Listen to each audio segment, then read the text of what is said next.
All right, everyone. Don't wanna hold you guys for too long. So let's go ahead and I will introduce our company really quick, and I'll give the word to our colleagues from Zoom. I hope you're enjoying. So we are VSGI. My name is Paulo. If you want to reach me, I work for the marketing department here at VSGI.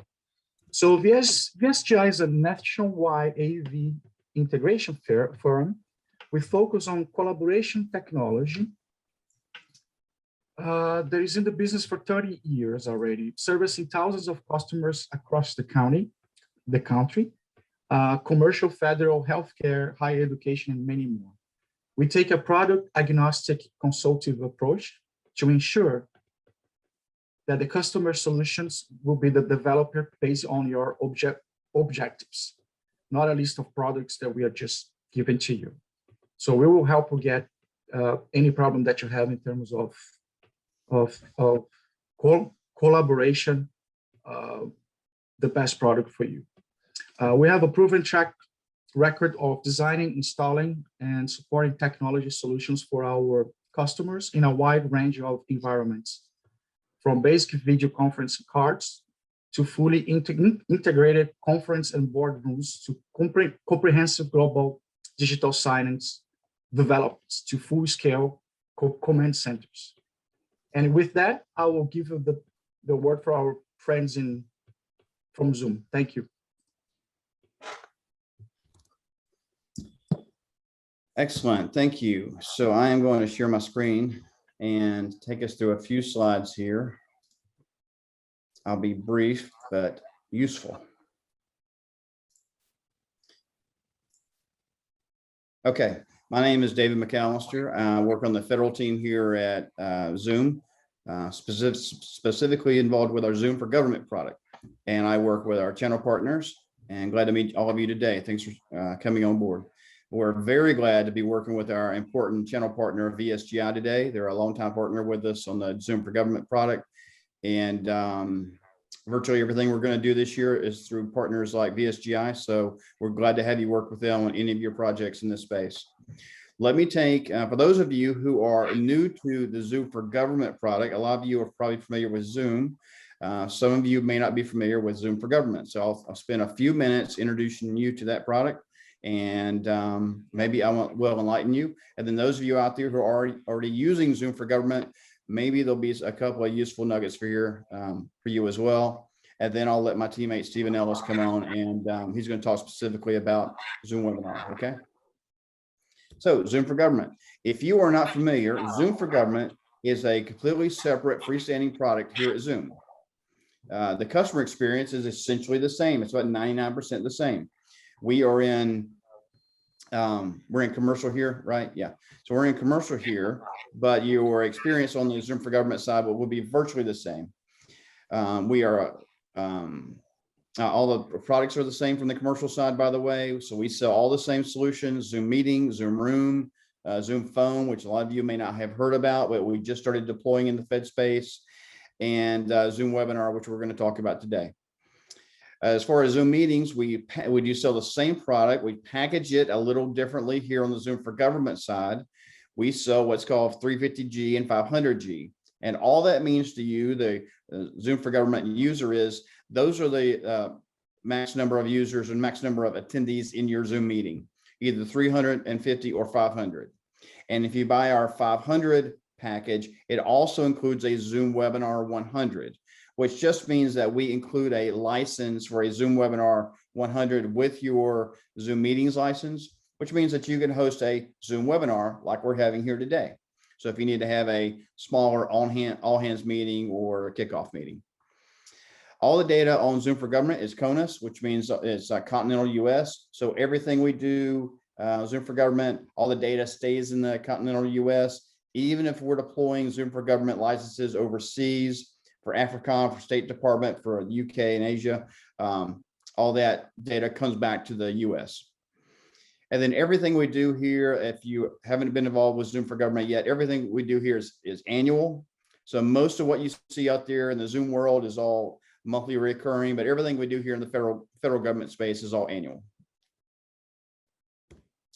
Like I mentioned before, if you're not familiar with the product wheel at Zoom, fairly straightforward. Meetings, which we're in now. Zoom Room, which, by the way, if you haven't been introduced to that, is our solution for existing or new conference rooms and meeting rooms. So we bring together all the devices, all the products already in your conference room into one simple to use tablet device, which you can hit one button and start a Zoom meeting on the fly. And then Zoom Webinar, which you're experiencing today. And then Zoom Phone, again, we're going to talk a lot about this going forward. We just started deploying in the Fed space, but probably the most important technology we have at Zoom that we're going to see together over the next few years.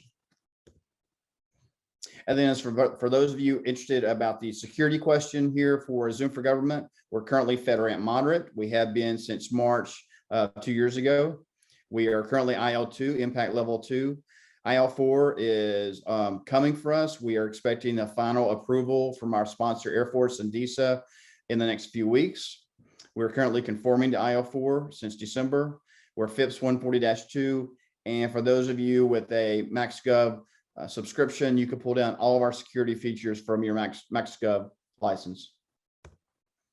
And then who is eligible to use Zoom for Government? We, as you might imagine, we principally sell to .mil, .gov domains. There are several good reasons for other domains to need us. For instance, Federal Prosecutor's Office, Federal Defender's Office is .org. So they had a FedRAMP requirement. They were able to buy our FedRAMP licenses. Some.edu, state of North Carolina is a good example. All of that state requires all FedRAMP. So and for commercial customers who just looking for more security, not really a case for us to use FedRAMP there. But in the case of a supplier or a prime who's dealing with the federal government and they're being asked by their customer in government to use a FedRAMP secure license, we're pretty open to working there as well. And that's all the important stuff you need to know about Zoom for Government. Glad to have any more conversations, Paolo and Manoj. If you get any questions on this, glad to elaborate, okay? And thanks for the time, I appreciate it.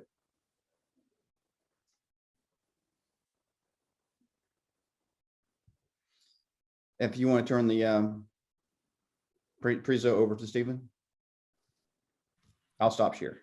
That's what you're waiting. Okay. There you go. Thank you. Well, great, David. Thank you for that introduction. Obviously, the VSGI team thrilled to be part of the day today with you and to all of you attending here.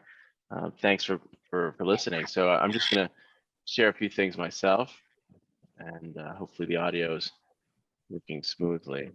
I'm just going to chat a little bit briefly about the webinar product, and really kind of excited there. Now we're obviously in a webinar. We're actually in Zoom for Government, and you can tell because if you look at the left-hand top left of your screen, you'll see a green check mark, and next to that, you'll see the Gov icon, which tells you that, just as David said, this data is entirely CONUS. It's entirely within the GovCloud, the AWS GovCloud. It is a and all the data there is and handled. The entire platform is handled by U.S. persons only. So really thrilled to have that level of security.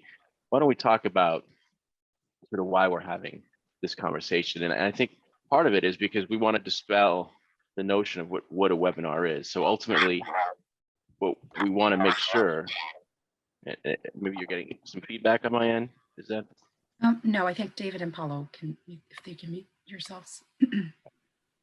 Thank you. Yeah, so you're here because you want to connect with an audience. You want to connect with citizens. You want to connect and motivate your team. You want to do whatever it is that you need to do to make that connecting part of your mission more successful. So when we think about it that way, it's not just, oh, we need to have a webinar. Let's think about the webinar solution, but let's think about our online collaboration and think about using that as a lens to decide, what's the best way to reach that audience. So in a Zoom meeting, if you just have a handful of people, or sometimes a larger meeting, but you really want to have that informal collaborative nature, Zoom meetings was designed to mimic that human interaction as much as possible, as much as humanly possible on obviously on a virtual platform. So we wanted to make it as easy to use, and the goal is to make it as close to being in person as we can. And obviously, when you're all in person, you're all in a room, and you're all just chatting amongst, you know, have a group of people who are talking, and the floor could change at any moment. It's typically a less formal scenario. That's a great use case for the meeting. But there's many scenarios, a division meeting or some other session where a webinar is going to be the best use of your time, the best way to project and accomplish your goals. So don't think of it only as, okay, I have a scheduled webinar and I'm going to find the right solution for that. But think about it, as we mentioned, you know, depending on the license, you may have that webinar product included. So the thought should be, when is the right time to use a webinar? So let's go into some of those scenarios. I want to kick things off, obviously, with, you know, we're honored in every scenario where we're serving the federal mission, and we're serving all of you and making sure that the work that you do, it has the fullest impact it can. And so certainly we're honored for that trust that you've placed in us. With the CDC, they have the COCA webinar series, and that's basically they're giving first responders instant insights, regular insights on clinical findings of note within the COVID world. So it could be populations that have certain, require certain types of care. It could be the latest in techniques in therapies for advanced situations and critical care, acute responses.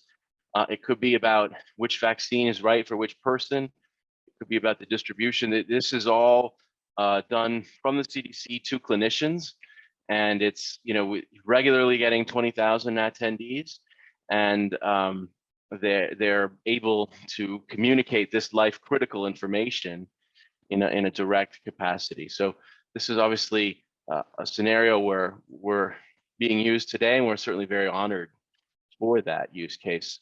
So just kind of going back to our original premise, why would we use a webinar? Well, we wanted to use webinar when it's important to build trust. I mean, obviously, we live in the times we live in. We want to make sure that as we project our competency and our technical acumen, that we're using the platform that the public prefers, that we're using the platform that allows us to best mimic that human interaction with our employees as well. Obviously, communicating your mission priorities, regulators, and you're governing the population that you serve. And certainly as you communicate those mission priorities, you want to make sure that you're doing so in a way that best meets your objectives. And this third one I want to talk about briefly is training and onboarding. And it's an area where increasingly in the era that we live in, you know, training, whether it's on a new platform, a new set of skills, whether it's up-leveling, you know, career growth, all of those factors, you know, really lend themselves to the webinar product. So in terms of how, you know, that classroom experience.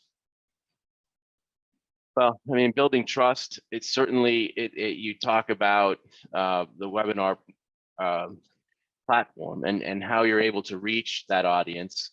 The nice thing about webinar is that obviously you have a group of people who are presenting a polished image, you know, obviously ideally to an audience, but you do have a lot of interactive capabilities. You have, you can manage participants, there's a chat function, there's a Q&A. So there's a number of different ways where the audience, polling is another one. The audience can feel like they're part of the program, but you set the nature of the conversation a little differently, more of the podium style conversation that you might have in an auditorium or in a, you know, that sort of a setting.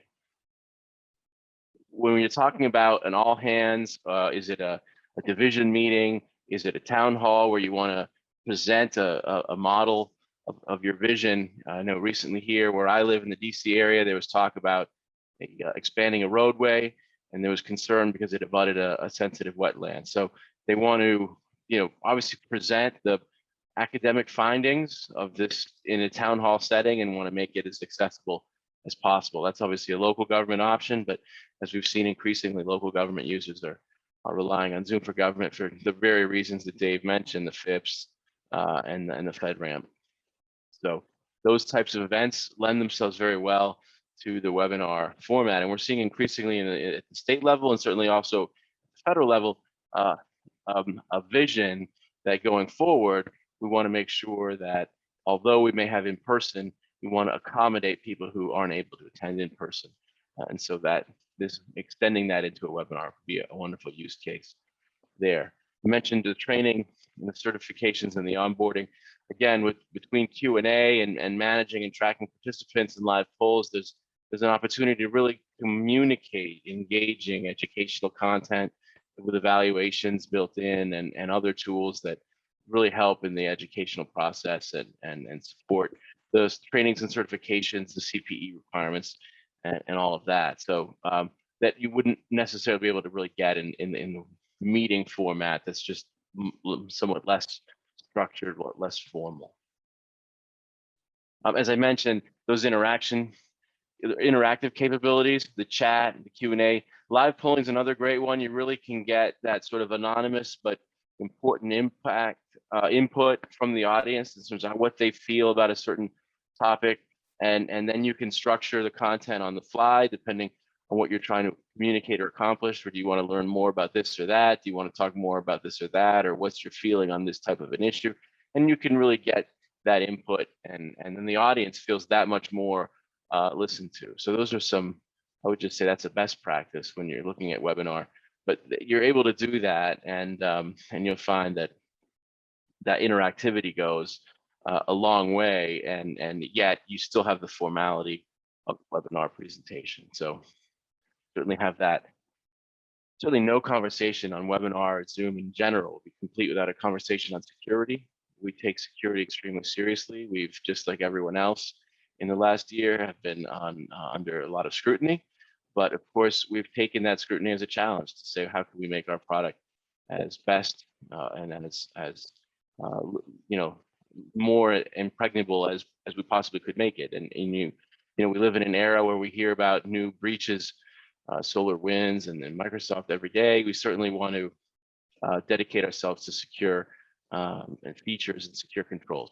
So that here are meeting controls where you can use to eliminate disruption in terms of denying and blocking attendees and making sure that only the people who need to speak are there. The Q&A can be moderated so that you know, content that wouldn't be appropriate can be taken out. And then all of this exists within that security platform that Dave talked about. You know, FIPS, FedRAMP, IL2, and moving it on. So on to IL4 when that comes down the pike. So all of that goes into what we would call sort of our security vision, that we want to make sure that what you certainly don't have to worry about when you're thinking about a webinar or Zoom in general is be the security. And we're very proud to have attestations up and down ATOs across civilian and military government. We've obviously been very honored to see that President Biden has been using, you know, Zoom meetings and Zoom webinars. So certainly honored for that support in the mission, and honored to support your mission. And whatever that is, we certainly know one thing, that it's vital for our country, and we thank you for your service, and we're just honored to be a part of that. So thank you to the VSGI team again for the time to share with you all.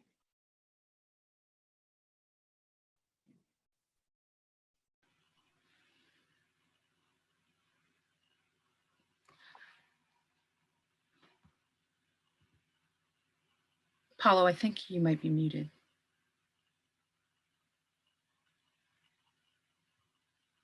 I'm not getting any audio. Are you, Steve? Yeah, I wasn't hearing Paulo myself. It's okay. Well, at this time, we'd like to open up the floor for anyone that has any questions, comments, thoughts. If you could just go ahead and unmute yourself and ask the questions from our panelist.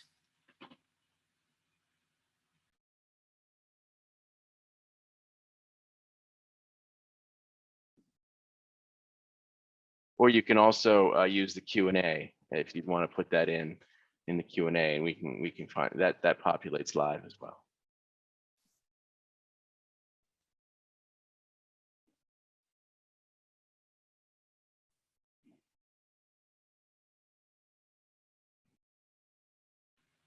I don't think I see any questions in the Q&A, Steve, David, Paulo. At this time, I think it's best. I did put an alias on the chat window. It's salesteam@vsgi.com. If you do have any questions, comments, thoughts, or would just like a recording of today's webinar, I know I like to go back and look at slides that were presented. As a refresher, please email us at salesteam@vsgi.com, and we will be sure to get that out to you today. And we are very thankful that you joined. Thank you for your time. We look forward to working with you. Thank you.